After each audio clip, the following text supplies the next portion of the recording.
Hoy, diyanin mo.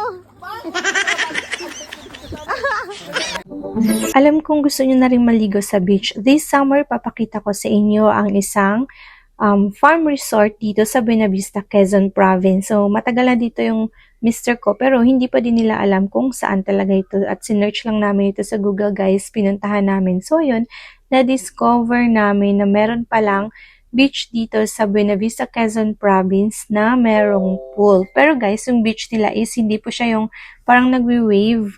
Gaya po sa Jensan, naninibago lang ako sa pool dito sa Quezon Province. Pero okay naman siya. Hindi nga lang siya kasing linis talaga ng sa Jensan. Nag-compare pa ano. Pero kung gusto nyong puntahan guys, maganda maligo dun sa poolside nila. And then, for me, mas okay paghapon kayo pumunta ano.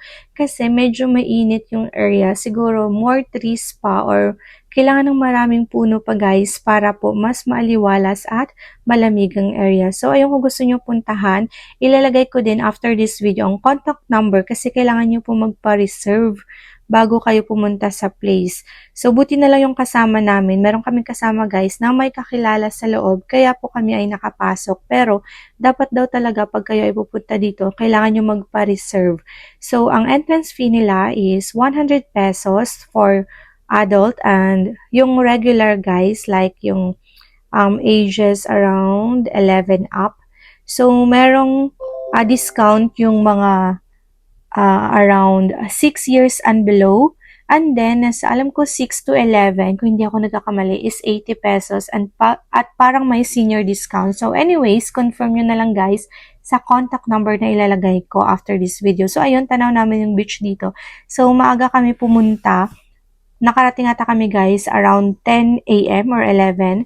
So, before nun is, hindi muna kami naligo sa beach kasi nga mainit guys. And then, dalawang area or hagdan guys pababa sa beach. Dito na area, kung mapapansin nyo, di ba parang may space na lupa yung hindi abot yung tubig dyan sa taas. Pero nagkakaroon ng high tide pag hapon na maaabot talaga siya dyan sa area yan. So, dito guys na area is medyo may amoy ang mga isda or may mga patay na isda. Pero dito na side, dito ko nga pinalubog yung baby ko. So, okay po dito. Hindi nangangamoy yung isda. And then, ito yung pool side nila. Meron pang bata.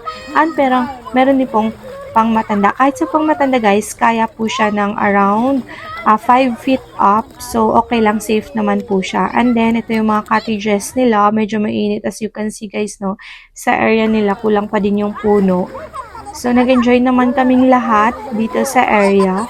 Kahit pa medyo mainit talaga. So, this summer, kung gusto niyo pong ma-visit ang area, ilalagay ko po ang exact address para po ma-waze ninyo. So, that's all for today's video. Thank you for watching. Enjoy!